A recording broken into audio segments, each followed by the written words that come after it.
Muy buenos días, muy buenas tardes, muy buenas noches. Desde Australia y ahora venimos también desde Guatemala. Estamos transmitiendo en este programa en el canal de Luis Jovel.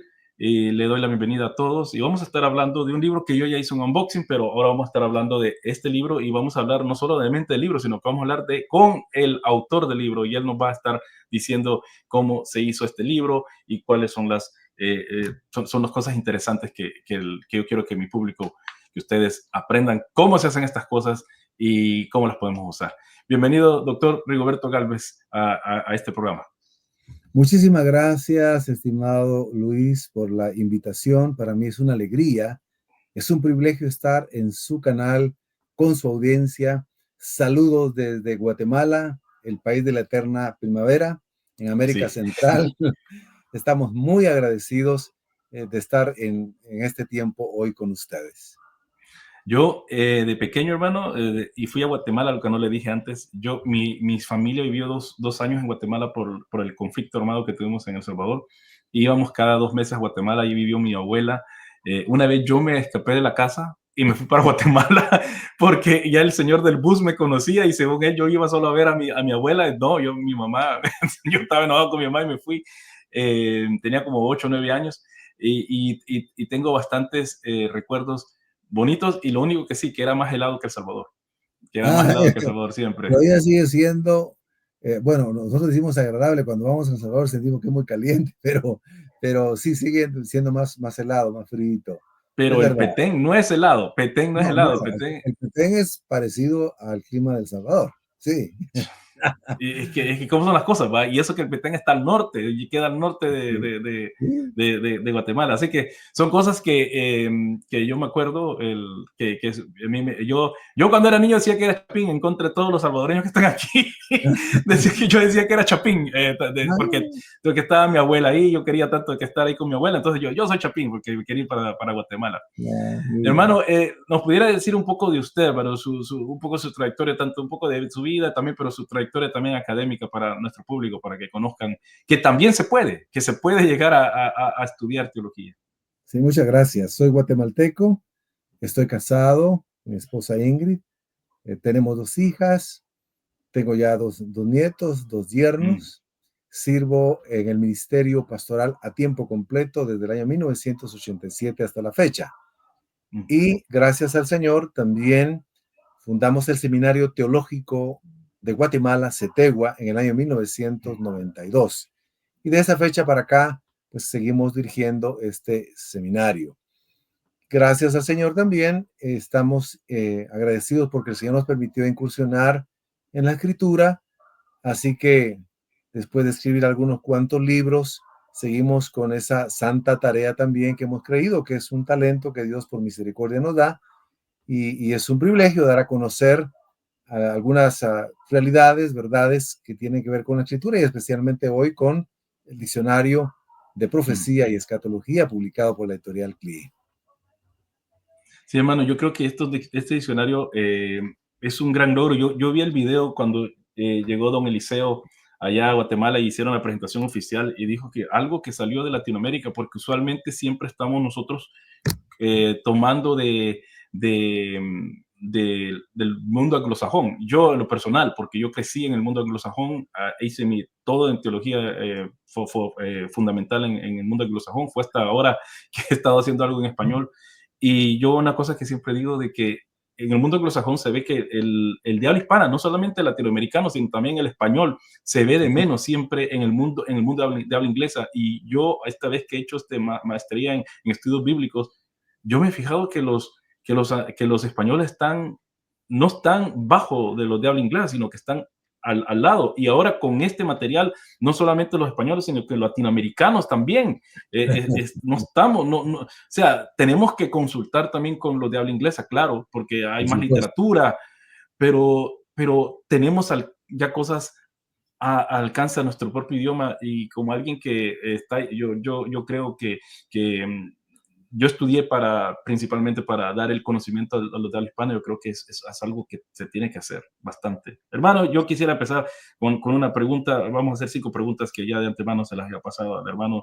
Y la primera es esta: ¿cómo ha influido la formación académica y experiencia ministerial en usted en la concepción y desarrollo del diccionario de profecía y escatología y qué papel ha jugado sus estudios teológicos en contextos latinoamericanos en la forma en que aborda los temas escatológicos. Sí, el conocimiento y la preparación académica, teológica, ha sido fundamental. Si me permiten esta metáfora, un arquitecto estudia precisamente para diseñar, para poder dirigir la construcción de un edificio.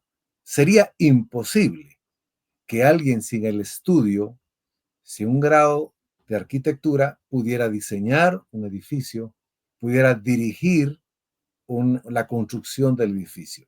Y eso sucede igualmente en el campo de la teología, sobre todo si uno ya va adentrándose de manera seria, formal, sistemática, condensada, continuada, la formación y la escritura. Me hubiera sido imposible, humanamente hablando, escribir libros académicos, aunque hemos escrito también con una perspectiva pastoral.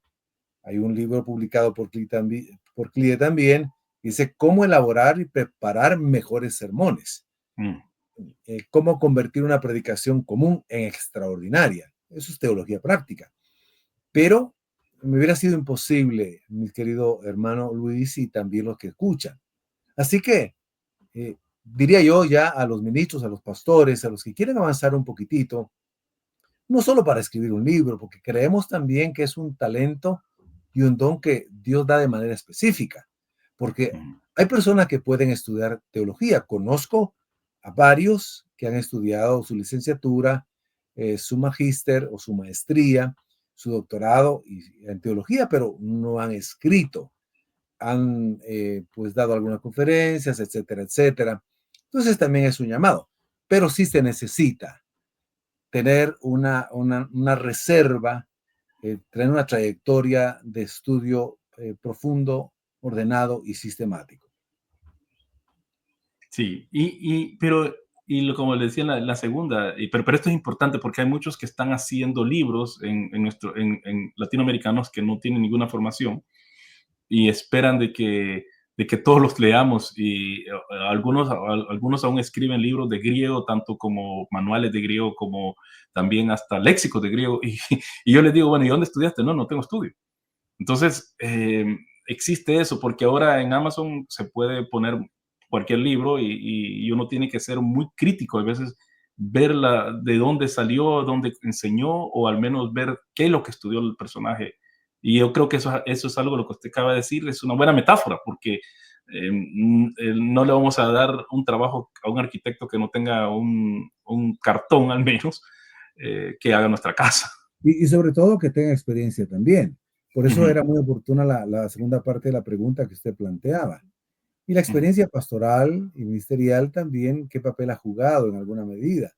Y es cierto, cuando uno está en el ministerio pastoral, logra entender algunas otras perspectivas que cuando solamente se está en el ámbito académico, y no es menospreciar en absoluto a nadie, porque la erudición teórica contribuye muchísimo. Sin embargo, si nosotros recordamos los reformadores, para poner ejemplos, prácticamente 3 de ellos eran doctores en teología, pero también eran pastores, eran ministros, eran obispos. El doctor Martín Lutero, Juan Calvino, Rico Zwinglio, y luego otros más adelante. Karl Barth, por ejemplo, uno de los teólogos paradigmáticos más importantes del siglo XX, pastor también. Y uno ve la diferencia cuando él está en el púlpito y cuando predicaba en la cárcel de Basilea, los sermones tan bellos, tan sencillos y tan fuertes, llegando al corazón de las personas. Claro, cuando ya hace teología sistemática, cuando se hace su libro Esbozo de Dogmática, Ensayos Teológicos y otros, la Carta a los Romanos, y cuando uno lee parte en inglés de su dogmática, es impresionante también.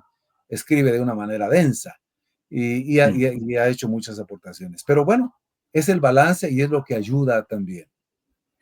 Y volviendo ya para terminar esta primera pregunta, volviendo a la segunda parte, nosotros sabemos que Karl Barth fue influenciado al menos en la Carta a los Romanos después de la guerra, lo Sí. influenció totalmente. Y a usted, hermano, la pregunta era, usted ha vivido en Latinoamérica, ¿en qué le influyó su estudio o su punto de escatológico vivir en Latinoamérica?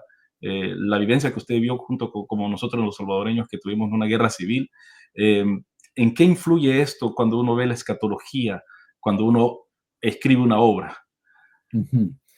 Bueno, yo diría que en mi caso no fue tanto porque, bueno, estaba muy jovencito en ese entonces. Mm, ujú, Más bien, bueno, siempre, de todas maneras, aunque uno no lo tenga conscientemente en su memoria, de hecho, nuestra cultura, nuestro trasfondo, somos hijos de nuestra época, ujú, siempre saldrá a relucir en nuestros escritos.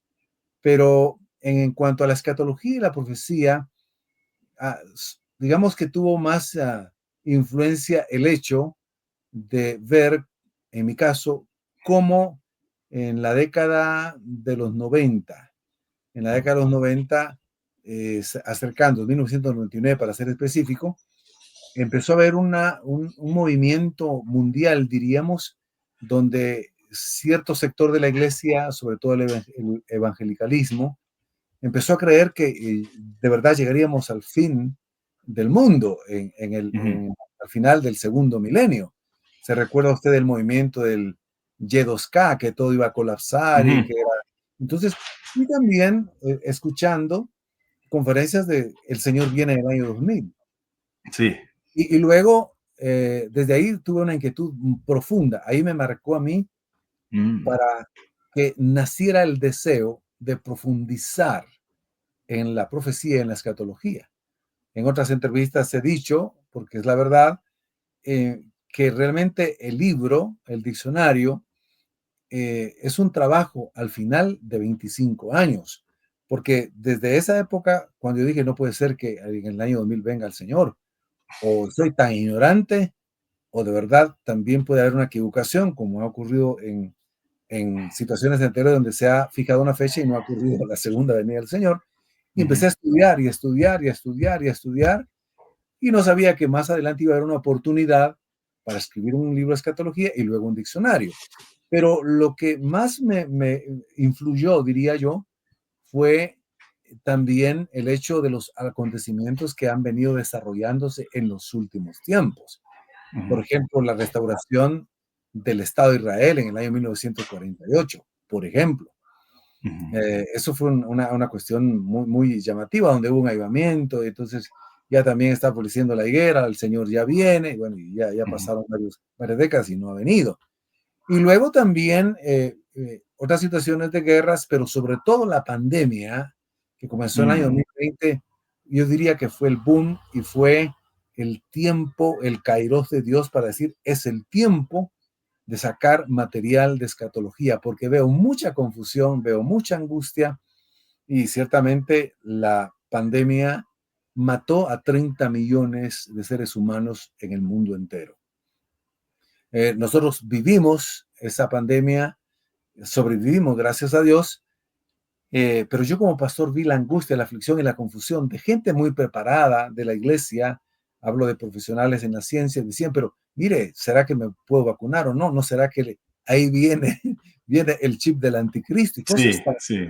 Entonces, y luego hay que recordar que en la década de los 80, 90, cerca del año 2000, hubo un florecer de cientos de libros sobre la venida del Señor, sobre el rapto Mm, secreto, sobre los acontecimientos mundiales, y eso generó mucha confusión, mucho miedo, mucho temor, y eso se avivó de nuevo en la pandemia. Entonces, esas crisis, esas guerras, y el antepasado nuestro, obviamente, con ujú, esas guerras civiles, esos enfrentamientos, ¿verdad?, de guerra que vivimos, obviamente sumado a nuestra cultura, que venimos de trasfondo de nuestras culturas prehispánicas, donde hay un sincretismo, el carácter de la escatología ficción, diría yo, más que una ujú, escatología plenamente, sí cuajó aquí en Guatemala, sí cuajó en América Latina. Entonces se empezó a creer ciertas cuestiones como que eran la escatología. Pero me di cuenta que realmente no era una escatología bíblica, sino era más un apocalipticismo, era una especie más de apocalíptica, un poco degenerada, que había caído en un reduccionismo. Entonces todo eso nos motivó, pero sin duda, volviendo a su pregunta y terminando, obviamente en nuestro trasfondo, aunque no estemos muy conscientes, siempre sale a relucir, quise decir, en nuestra perspectiva a la hora de escribir. Y es bueno lo que usted dice, hermano, porque eso influye a todos nosotros. Somos, como usted dice, somos hijos de nuestro tiempo. Lo que nosotros creemos que este es el fin del mundo por X o otro evento que estamos viviendo. eh, y yo creo que al recordar lo que también los antepasados en nuestra fe, y no solamente, y no tenemos que ir tan lejos. Podemos ir 40, como usted dijo, en los años 80, 40 años atrás, ellos pensaban que estaban viviendo los últimos días. Yo me acuerdo en el 87, 88, se creía que ya esos eran los 50 años de la fundación del Estado de Israel y por lo tanto, o los 40 años, sí, el 40 años, entonces ya decían que teníamos que irnos, teníamos que ya esto iba a acabar. Y si usted recuerda, ustedes muchos en los últimos años de los 70, yo nací en los 70, pero yo me acuerdo cuando en los 80 decían no se tenía que estudiar porque esto se iba a acabar, y eso creó una generación de evangélicos latinoamericanos que no fueron a la universidad, que no se prepararon como profesionales. O sea que esto tiene un impacto real a la vida de la gente. Totalmente de acuerdo, definitivamente. Y qué bueno que lo ha sacado a colación. Fue una época complicada y ya con el trasfondo que he mencionado de la fundación del Estado de Israel, la Segunda Guerra Mundial también, despertó el interés por la profecía a partir de ahí. Y ya en las últimas décadas hubo teólogos que dijeron, bueno, por fin el despacho de la escatología se ha abierto de nuevo, porque por décadas estuvo cerrado, dijeron los teólogos más prominentes. Y es cierto que ya en los últimos 2 décadas, ya entrado, iniciado el siglo XXI, teólogos como Molman, por ejemplo, Pannenberg también, se dieron cuenta que había habido un descuido de la escatología y había que retomarla de nuevo. Y por eso, pues, nosotros sentamos en esa parte todavía, gracias al Señor, y es el resultado de lo que hoy estamos comentando acerca de la obra del Diccionario de Profecía y Escatología, ¿verdad? Sí, muchas gracias. Entonces, entramos a la segunda pregunta. Durante el proceso de investigación para este diccionario, ¿qué tipo de fuentes primarias y secundarias se consultaron y cuál fue el criterio teológico y académico para seleccionar o descartar determinadas perspectivas proféticas y escatológicas dentro del cristianismo evangélico? Y me quiero concentrar dentro del evangelicalismo, dentro del cristianismo evangélico, porque eso es lo que tenemos nosotros aquí en Latinoamérica, Es más que verdad. todo. Ujú. Sí. Ah, lo que creo, mi querido hermano, es que puede parecer un poco simplista lo que voy a decir para comenzar. Ujú. Ujú. En cuanto a las fuentes de investigación, una de las claves que me abrió el entendimiento y produjo en mí de nuevo el gozo y la fuerza para continuar es volver a leer la escritura Mm, sin los prejuicios de toda la escatología heredada. O mm, sea, dije, voy a leer todos los pasajes que mencionan los libros populares y algunos libros ya más académicos sobre los eventos del fin. Y comencé a leer y a releer y a estudiar y a escudriñar, por ejemplo, el famoso pasaje de Daniel, de las 70 mm, semanas de Daniel, que tan solo en un pasaje cortito hay toda una variedad de posturas de las 70 semanas de Daniel. mm, Las partes donde sí aparecen efectivamente las pequeñas partes que son eminentemente escatológicas que Jesucristo menciona, todas las parábolas que son escatológicas, la parte de los profetas que anuncian, por supuesto el libro de Apocalipsis, el libro de Ezequiel, para revisar de nuevo, pero no yendo primero a las grandes obras generales como las teologías sistemáticas, a los grandes y excelentes diccionarios que al final paré consultando casi 60 y hablo de diccionarios serios. También enciclopedias eso fue posterior, y monografías que son cientos, ahí, y de libros académicos, monografías académicas, además de la revista, los artículos, la grafía, Biblia de estudio. Pero la prioridad fue volver a la escritura y darme cuenta que leyendo a veces poniéndole sentido, con sencillez, uno a veces, sin interpretar mucho, descubre realidades que se han pasado por alto. El pasaje de 1 Tesalonicenses 4:13 en adelante, cuando uno lo lee y lo relee de manera meditada, reposada, se da cuenta de algunos aspectos que yo coloco en el diccionario, que no voy a mencionarlos. Tienen que comprarlo. También, pero porque no va a alcanzar el tiempo. Y cuando me doy cuenta en las 70 semanas de Daniel, que veo otras cosas y descubro cosas que no había descubierto en algunos libros, entonces me doy cuenta que había errores, que yo había predicado y creído una escatología, buena parte, no digo que toda estaba equivocada, que era la que había heredado, que la que había me enseñado, pero que había muchas imprecisiones.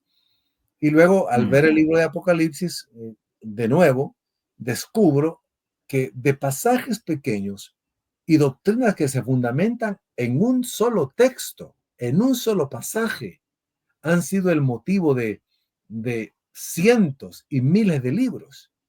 Y me doy cuenta que la escatología no solo se había relegado, y de hecho eso se refleja en las teologías sistemáticas actuales, las más actuales que tenemos, se refleja todavía que la escatología siempre está al final. Claro, a veces tiene un concepto de ordenamiento, pero no quiere decir, más bien refleja también que no era muy importante, sino en la cantidad de páginas que las teologías sistemáticas le asignan a la escatología. Uno se impresiona de que teologías sistemáticas de 2000 páginas le dediquen a la escatología 70 páginas, por ejemplo. Exacto. Entonces, la primera bibliografía que yo volví a leer fue la escritura. Y me di cuenta que hay que interpretar muy bien y me di cuenta que habíamos enfocado, incluyéndome, en doctrinas que son bíblicas, pero que son secundarias, terciarias y hasta más allá de terciarias. Y no son las prioritarias de la escatología. Y luego, pues, consulté ya a grandes rasgos la bibliografía que mencioné. Y encontramos cabalmente, la mayoría de la bibliografía es seria, es diversa de las distintas fuentes, desde la escatología simbólica, por ejemplo, ¿verdad? De nuestros queridos teólogos liberales, hasta la teología más conservadora y hasta la teología más dogmática en el aspecto de la escatología. Y también vimos, para demostrar ahí, algunos libros que han sido muy famosos, de escritores muy reconocidos, que es una escatología más popular, pero que al final me doy cuenta que no era una escatología en el sentido estricto. ¿Por qué? Porque, un ejemplo voy a dar, y con eso estaré pues tratando de terminar esta pregunta para lograr avanzar en nosotros. Uno de los temas menos abordados en todas las monografías de carácter evangélico, evangélico cristiano, el evangelicalismo, fundamentalismo también, y algunos otros que son más serios también, más académicos, es que el reino de Dios no lo abordan casi en absoluto. Dentro del tema escatológico no aparece, excepto en los últimos teólogos como Moltmann, como Pannenberg, incluso Tillich, aún con su muy característica teología sistemática, Barth también, no tocan la mayoría de temas escatológicos, entre comillas, que aborda la mayoría de literatura, porque no corresponden a una escatología como tal. Corresponden más a un apocalipticismo, a una apocalíptica, y nos desvían del tema central.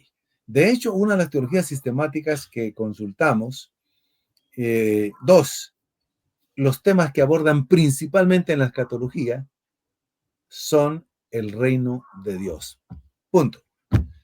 Entonces, es impresionante. Pero ahí en la bibliografía va a encontrar, y son cientos centros de Ujú. materiales biológicos que consultamos, casi 600 o un poco más.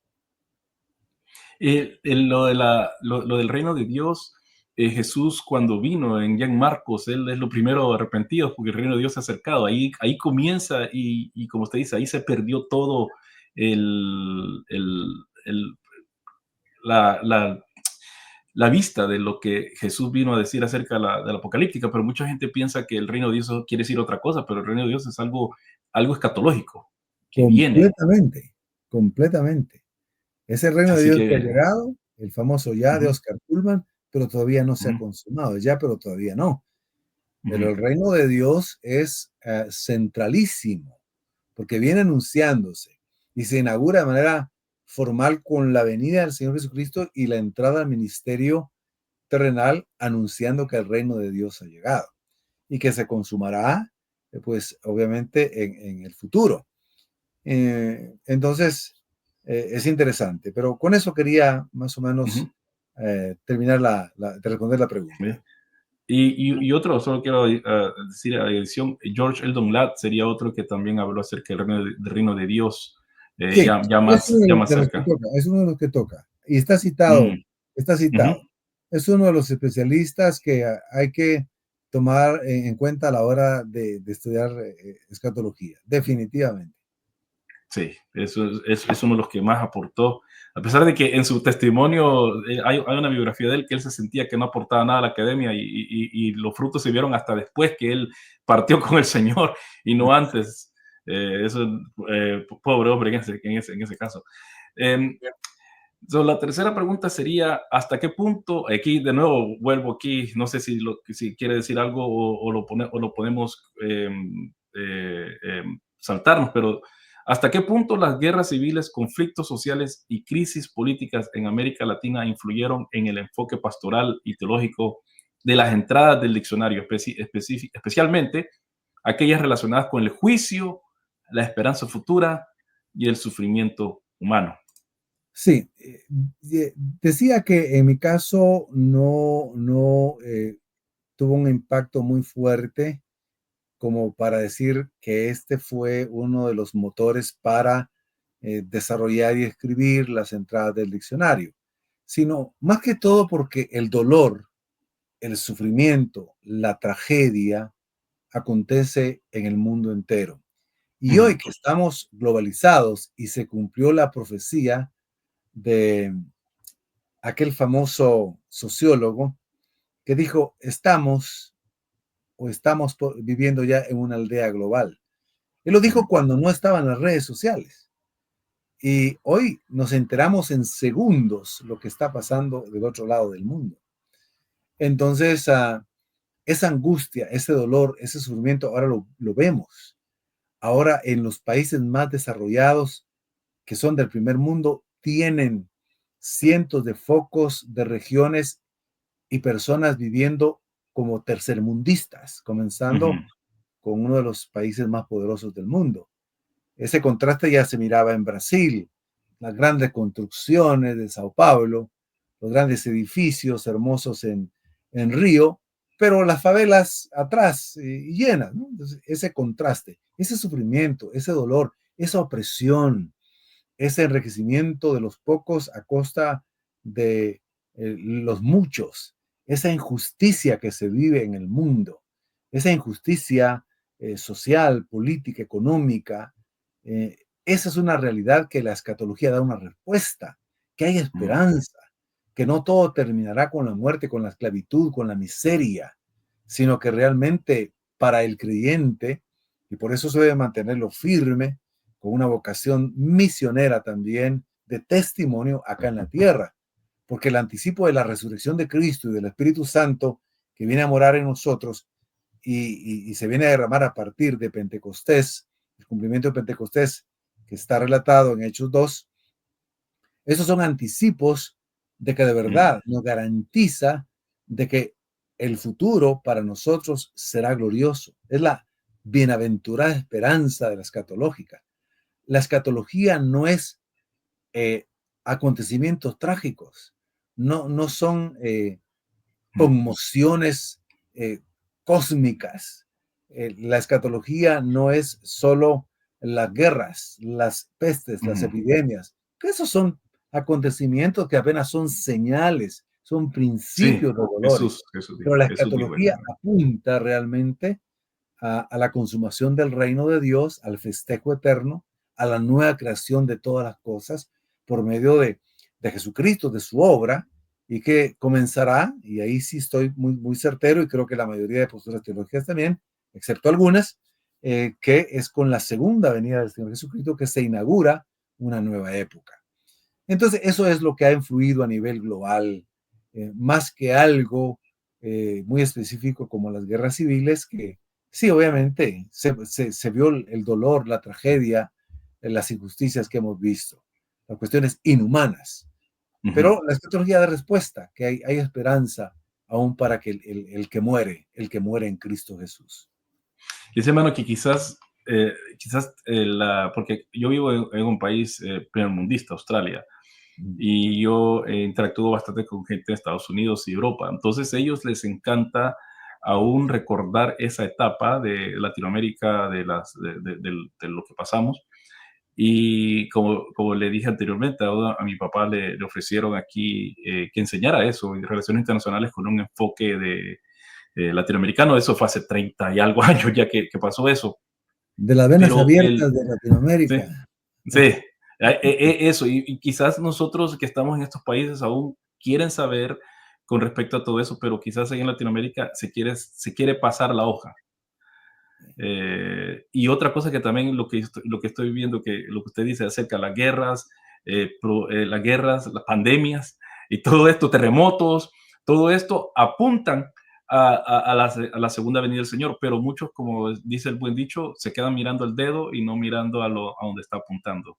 Es correcto. Y nos quedamos en las señales y nos quedamos en los acontecimientos y en los personajes famosos del gran Mm, anticristo, del falso profeta y nos confundimos y con el sello de la bestia. Y está bien, esos temas hay que tratarlos y hay que explicarlos porque aparecen en el texto y en el ujú, diccionario se dan las distintas sí, posturas. ujú, Pero entonces uno entiende escatológicamente que son temas no tan relevantes, pero los hemos colocado en el centro, ¿verdad? exacto. La próxima pregunta es esta. La obra está dirigida tanto a académicos como a cristianos de iglesia y laicos comprometidos.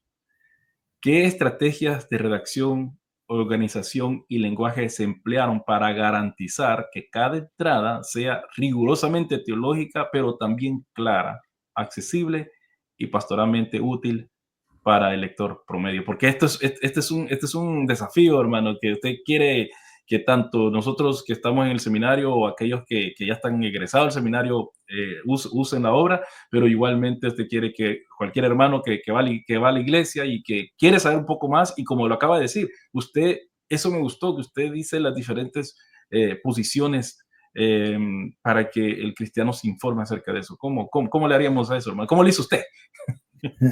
Sí, ah, la parte pastoral creo que me ha ayudado para lograr escribir, no solo de manera técnica, profesional, científica, en el buen sentido de la palabra, de un diccionario que debe tener y llenar ciertas características, definitivamente. Hay palabras técnicas, usamos las lenguas, las describimos ahí en hebreo, en Ujú, griego, sobre todo las partes etimológicas y alguna de exégesis un poco más de profundización.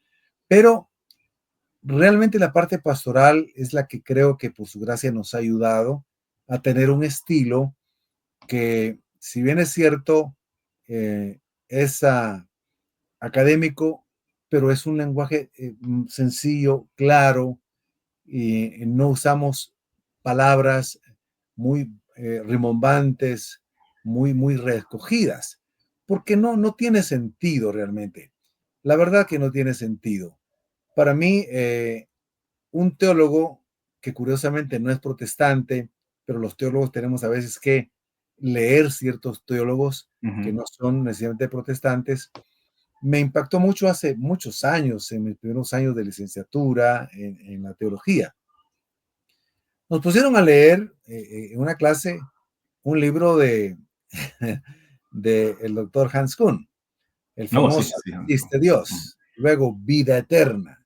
Mm. Eh, Aquí tengo algunos atrás y aquí tengo otros también de él. Tengo Sí, varios de porque Hans. lo tiene a su izquierda, lo tiene a su Sí, sí, izquierda, sí, sí. Y a lo mi tiene a lado su derecho, izquierda. que no se ve, tengo Hans Mm, Kuhn, el cristianismo. ujú, Tengo también Proyecto de una ética mundial, el credo, Hans Kuhn y grandes personajes cristianos, sacerdotes para qué y todas las obras que. Me gustó mucho la forma en que escribe Hans Kuhn. No es complicado. Él tiene un mm, lenguaje agradable, sencillo, y claro, cuando tiene que usar una palabra técnica, la usa, pero la explica. Yo me he encontrado, sin embargo, con otros teólogos que usan tanto las frases latinas, y está bien, pero si se puede decir en español ahora, yo prefiero decirlas en español, y otras frases que citan en otros idiomas, y es correcto, pero hay que buscar el equilibrio. El equilibrio. mm, El libro tiene, por supuesto, cierta especialidad, y dicho por los teólogos que lo han leído, quienes lo han leído, el mismo doctor Eliseo Vila, para mis respetos para él, y para el doctor Alfonso Ropero y otros doctores también de Concela, que ya han tenido acceso al libro. Bueno, dicen, realmente es un libro, es un diccionario que no tenemos en su dimensión en español. No hay nada en ujú, español de eso. ujú, Es el primer diccionario de esa extensión, de esos contenidos, con muchísimas entradas, porque agotamos, incluso cuando buscamos en los distintos fondos bibliográficos, me di cuenta, releyendo los pasajes escatológicos y proféticos, que habían términos que no los habían desarrollado. Entonces yo los mm, agregué. Pero ese volver a la escritura me ayudó mucho. Pero es un trabajo que mencioné de 25 años. Así que eh, definitivamente el diccionario lo pueden leer todo cristiano, todo creyente, los pastores.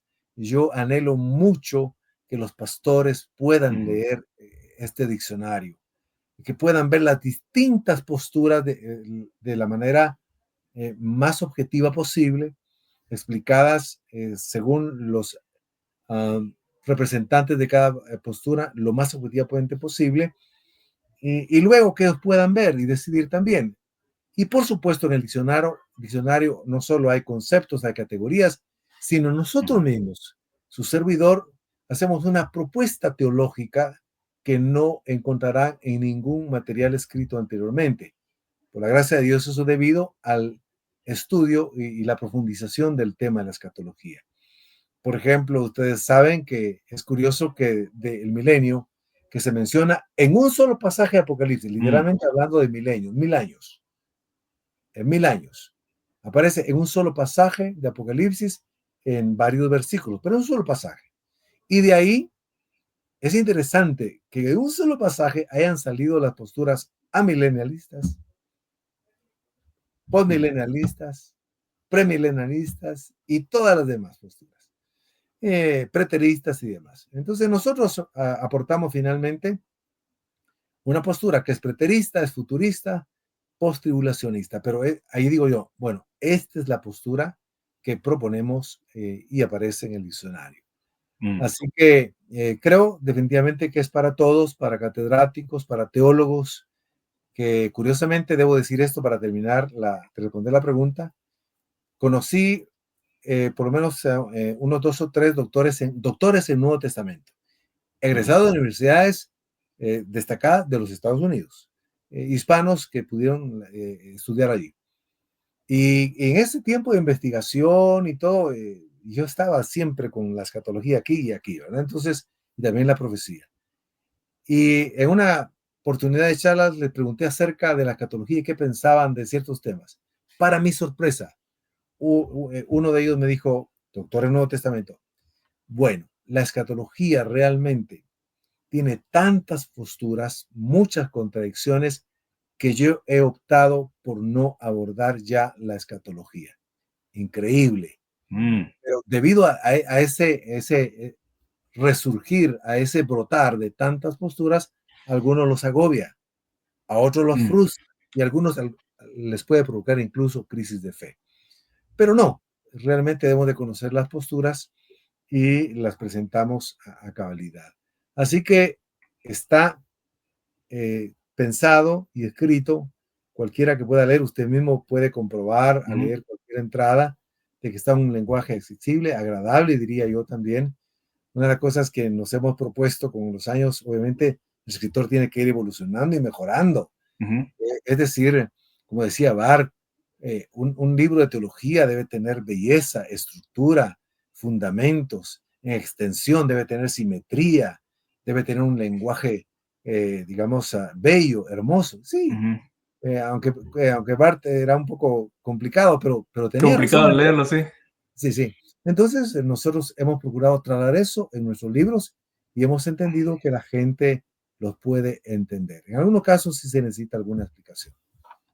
Yo, hermano, hablar de leer gente, cuando yo siempre he dicho eso, si a mí me van a exiliar a un lugar, que me den 3 libros, la Biblia, por supuesto, segundo, El verdadero pensamiento de Pablo, de por N.T. Wright, y tercero, el libro de Albert Schweitzer, el Jesús histórico, Ah, sí, en sí. inglés se llama The Search, porque N.T. Wright me gusta, pero Schweitzer, yo lo leo en inglés, dicen que en alemán sería mejor, es leer en audio, en inglés, lo oigo, es que es algo que uno experimenta, cómo se expresa, cómo los ejemplos que da, qué hombre más. Y tenía 28 años cuando escribió ese libro. Sí, no, es un erudito eminente Mm, y obviamente quizás no todos tengamos esa cualidad porque vuelve a la individualidad del escritor. mm, Todos ujú. vamos adquiriendo un estilo de escribir, un estilo, y hemos procurado mejorarlo y creo que eso ya se logra ver en algunas de nuestras obras, ya las últimas Ujú. que hemos escrito. Pues ya llevamos más de una docena, así que ahí estamos tratando de Pues, aportar. pues yo mi experiencia leyendo las entradas, a mí me ha gustado, y es que es feo decirlo, lo sencillo, pero igualmente lo incisivo, se dice en inglés, incisive, Sí, que sí, sí, usted sí. está tratando de, o sea, yo puedo ver ahí la tensión, lo quiere decir de una forma tan simple, pero una verdad tan profunda. Eso es lo que Sí, sí. yo les invito a ustedes que compren, porque eso es lo que me atrajo del diccionario cuando leí. Yo tenía aquí cosas que ya no tenía tiempo de ver, pero el dispensacionalismo, porque muchos hermanos me preguntaron, si lo vas a entrevistar, preguntarle cuál es su posición. Y yo les dije, bueno, lean el diccionario mejor, ¿verdad?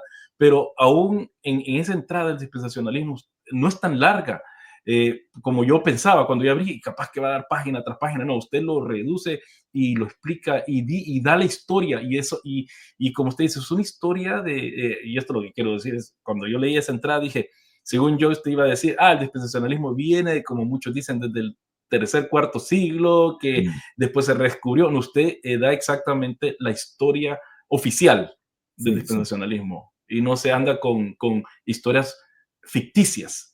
Se desechan de una sola vez. Y yo creo que, porque por eso es que me preguntaron, porque me dijeron, él no data desde los otros siglos. Y yo le digo, pues es que no hay datos, es que esos son suposiciones que no entran al hablar académico. Esto no, si no hay una prueba contundente, no se toma en cuenta.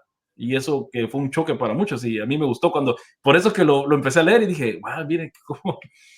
Qué Pero sí, bueno. hermano, gracias por ello. La última pregunta es esta. Después de la publicación del diccionario, ¿qué tipo de recepción ha tenido la obra en el ámbito académico, eclesiástico y editorial? ¿Y hacia dónde han conducido las investigaciones posteriores que usted, hermano, en relación con la profecía bíblica y la escatología en el contexto contemporáneo? Sí. Quizás sería todavía un poco prematuro, Mm, digamos, tener algo muy específico, muy concreto, con estadísticas o ya bastante elaborado, porque mi libro Repensar la Teología, que se hizo una revisión crítica de ujú, propuesta, ¿sí? fue publicado por CLIE en el 2023. Y el diccionario que ya veníamos trabajando, lo que pasa es que el 2020, yo lo trabajé desde el 2021, pero obviamente como CLIE tiene sus programas y cronogramas, pues fue publicado hasta esa fecha. Pero yo mientras tanto avancé en todo lo demás del diccionario, ¿no? Entonces, vemos ahí que, retomando la pregunta, si me la repite, perdón, en un momentito. Claro, claro, sí, porque después de la publicación del diccionario, ¿qué Sí, sí, tipo de gracias, sí, recepción gracias. ha Ya, tenido? ya, ya. Sí. Entonces decía que es un poco reciente porque el diccionario fue presentado, si no recuerdo mal, aquí el 9 de noviembre del 2024. 2024, 9 de noviembre de 2024. No tiene casi ni 7 meses el diccionario. Sin embargo, aquellos que lo han leído, que lo han comprado, que por cierto ya son cientos, diría yo, y varios me han comentado, les ha vuelto un deseo cuando yo he tenido la oportunidad de platicar con ellos y comentarles mi experiencia y les ha inquietado tanto volver a estudiar con entusiasmo la teología escatológica, la escatología y la profecía, les ha provocado un nuevo ánimo, un nuevo gozo, una nueva fuerza para conocer más la profecía y la escatología. Y un reciente acontecimiento que me llamó mucho la atención. Tuvimos a un pastor de Europa invitado, que habla español, aquí a nuestro seminario y también a la iglesia donde soy uno de los pastores que predica. Y cuando él adquirió el diccionario y comenzamos a hablar y le dije muchas cosas, se impresionó tanto que me dijo, no, yo necesito estudiar teología formalmente. Él es pastor, tiene otro ministerio muy, muy importante en Europa y es muy conocido a nivel mundial, no voy a decir su nombre, a nivel mundial en el sentido iberoamericano. Pero al ver el libro, el diccionario, me dice, no, tengo que estudiar teología. Y me preguntó, ¿dónde me recomienda usted estudiar? Yo le digo, bueno, para comenzar, sé que en España tiene muchas opciones, le digo yo. Solamente había que tener ciertos criterios. Y me dice él, bueno, y en América Latina, ¿qué me podría recomendar? O específicamente en Guatemala. Y ahí estamos, y no hemos perdido la comunicación desde hace 2 meses. El resultado de haber leído algunas entradas del diccionario y tuvimos la oportunidad de conversar y dialogar.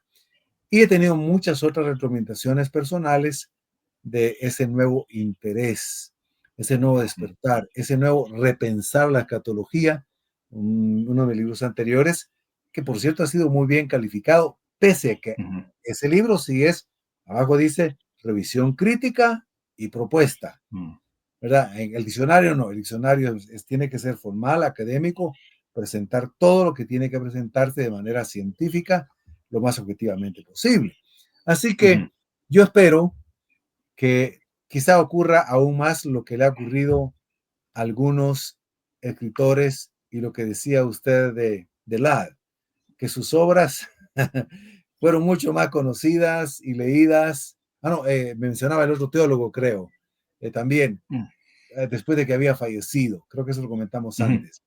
Entonces, bueno, que estas obras más adelante yo espero que tengan un impacto bastante positivo en la escatología para reorientarla, repensarla y sobre todo cumplir con el principio reformado que Calvat agregó casi 400 años después. Ecclesia reformata, sempre reformata.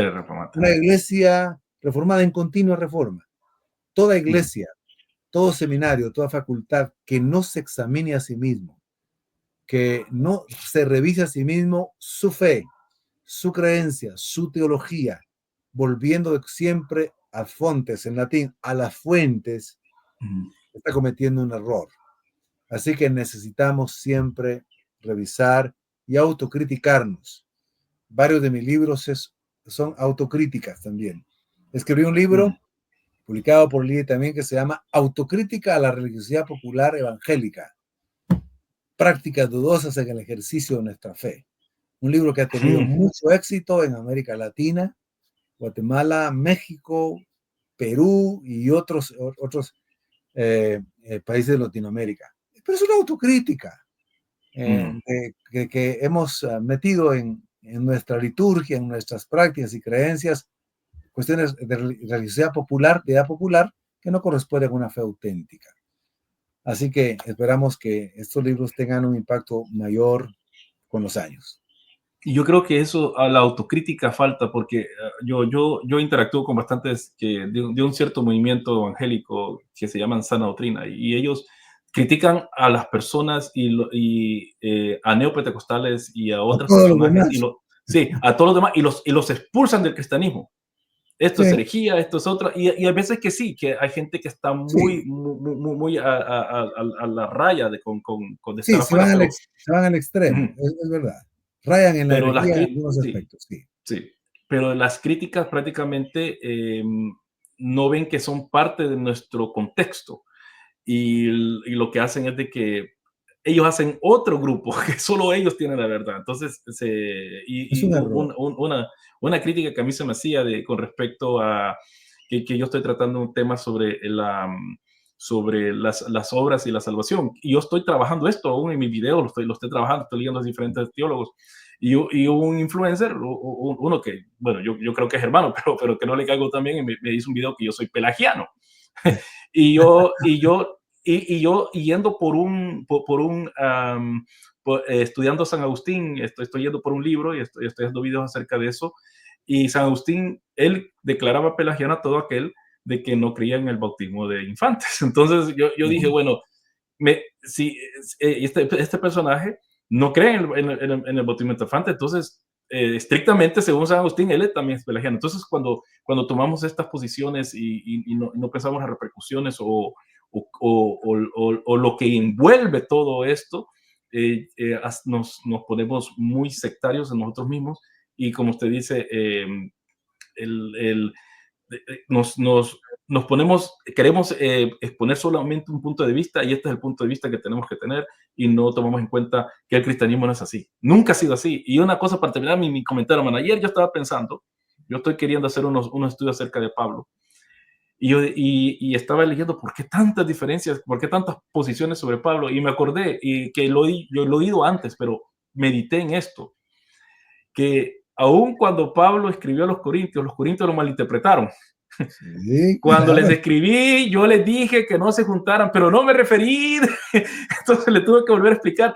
Y cuando Pedro también habla acerca de que las cosas que el hermano Pablo escribe que son a veces difíciles de entender. Entonces nosotros estamos 2000 años después y decir que, y ellos hablaban griego. Porque mucha gente dice, pero que en el griego dice, bueno, los corintios leían griego y no entendieron aún a Pablo. Entonces, yo creo que eso baja los humos de uno y dije, no, no sé. Ayer yo estaba meditando en esto y dije, no, yo tengo que tener más cuidado en realidad.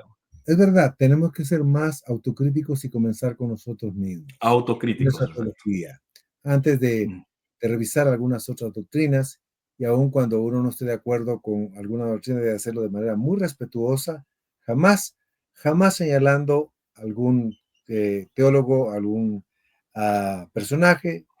Más bien, si hay algo que uno creemos que no está bien, pues podemos decirlo, no estamos de acuerdo, pero con respeto. Pero debemos de comenzar mm, con una autocrítica. ¿Por qué?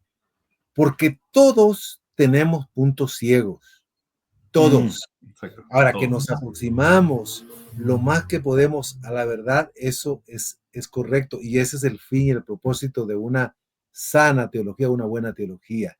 Pero nadie puede decir que es dueño de toda la verdad. En las distintas posturas hay parte de verdad, en la preterista, en la futurista, en algunas partes de la parte simbólica, en todas hay partes Mm. de verdad. Entonces, cuidado con el hecho de que solo nosotros tenemos la verdad. Ese es el primer paso a una teología equivocada, sectaria. Así que Dios nos ayude y que podamos pues seguir creciendo todos juntos. Y eso se está reflejado en el diccionario. Todas las posturas lo mejor posible explicadas para que también, por ejemplo, reconozcamos, yo no estoy de acuerdo con algunas partes del pensacionismo que yo enseñé y creí, pero hay que reconocer los aportes extraordinarios que hicieron en su momento. Ellos recuperaron la doctrina de la segunda venida en su tiempo y también el arrebatamiento. Sí, pero la segunda venida con Nelson Derby es una recuperación importantísima. Entonces, no hay que decir todo esto es malo y todo esto es bueno. No, el equilibrio siempre. Hay que, sí, esto sí, hermano. Y esto es una enseñanza y con esto es una buena forma para terminar esta entrevista, hermano, de que tenemos que tomar lo bueno y desechar lo malo. Sí, así es, así es.